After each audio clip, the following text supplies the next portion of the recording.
Do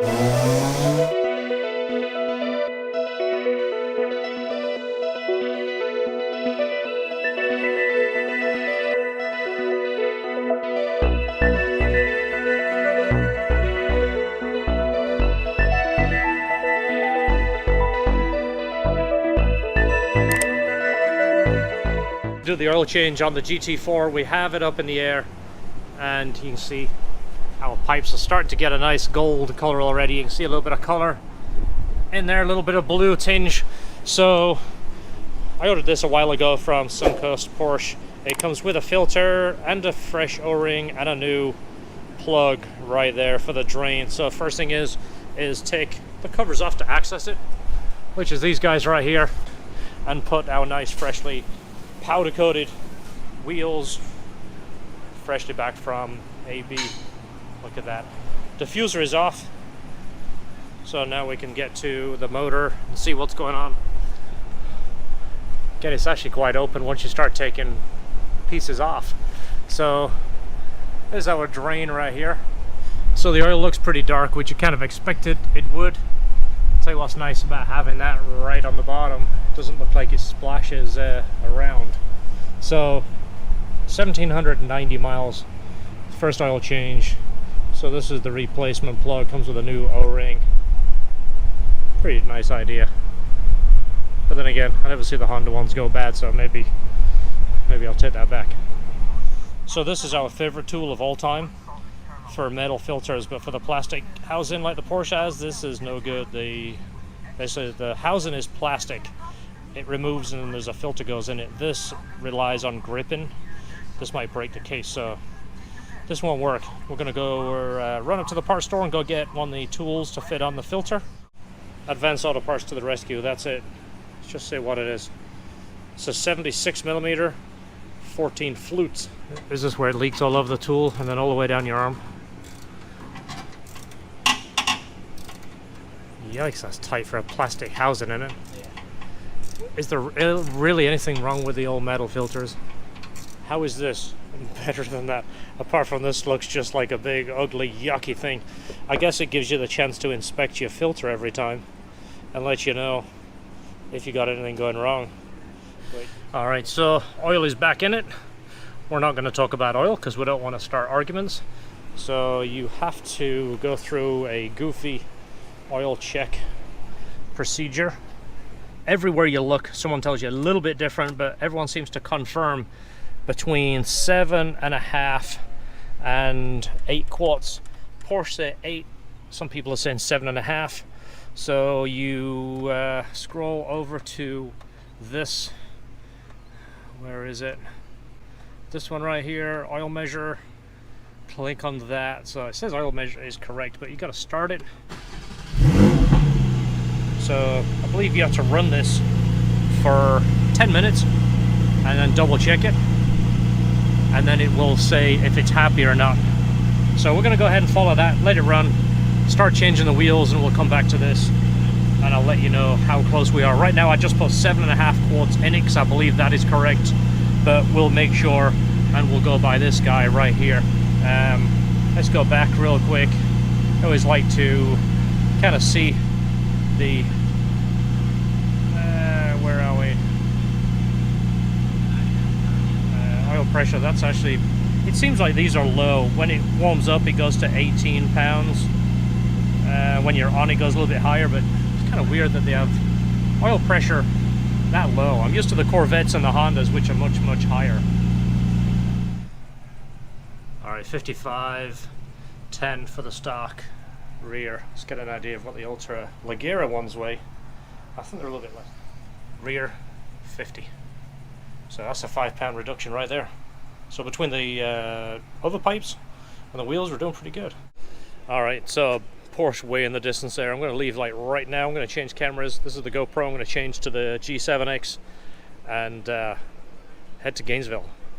Okay, so after many delays again, I'm on the road, rolling around at 80 miles an hour,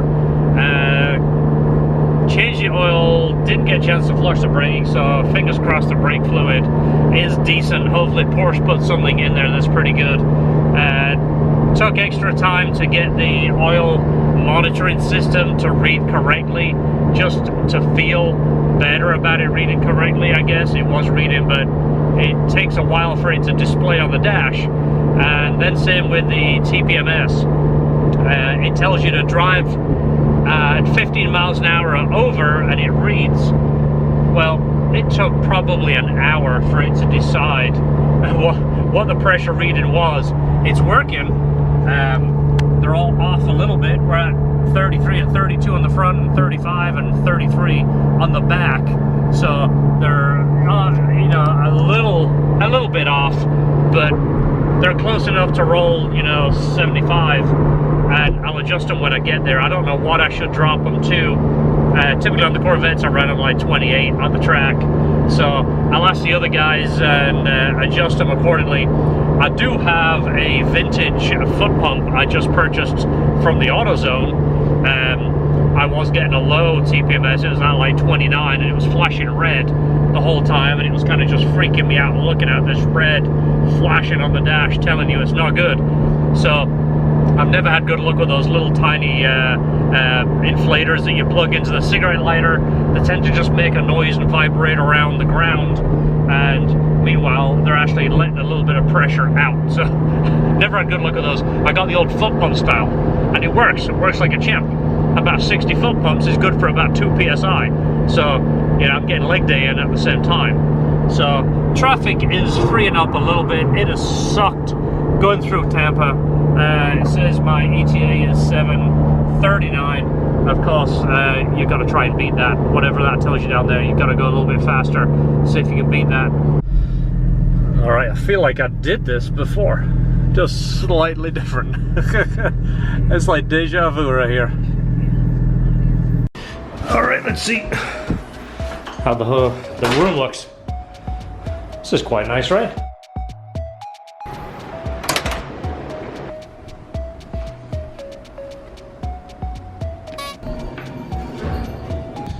All right, leaving the hotel. Gonna go get some breakfast. First meet those guys. Supposed to meet, buy the cars. All right, looks like I'm first one here.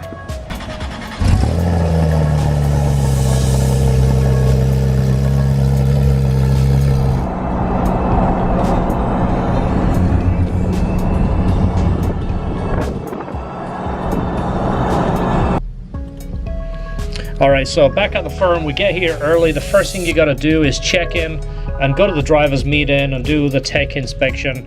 So this is essentially the first time I've actually raced since 2019, which was driving the NSX. If you saw that video, last time I came with a Corvette, of course I had the TPMS issues and the car was going into a crazy limp mode. So I didn't get to actually drive on this track. So this is like starting over. And of course, first time driving the Porsche GT4, so kind of excited, kind of nervous at the same time. I don't want to go out there and you know, do anything stupid, but I want to enjoy it. So you're not going to see any crazy lap times for a while until I get used to the car. So check it out, enjoy it, let me know what you think.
sound off, but I mean, we got enough running in that we needed to do.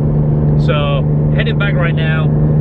Can confirm the seats are perfect. I mean, 3 hours up, almost 3 hours driving back, and obviously the recline is absolutely perfect. By the way, in Florida, the speed limit is just kind of like a guide. So I'm doing a little over 80 right now, and everybody is passing me. So that's just what happens.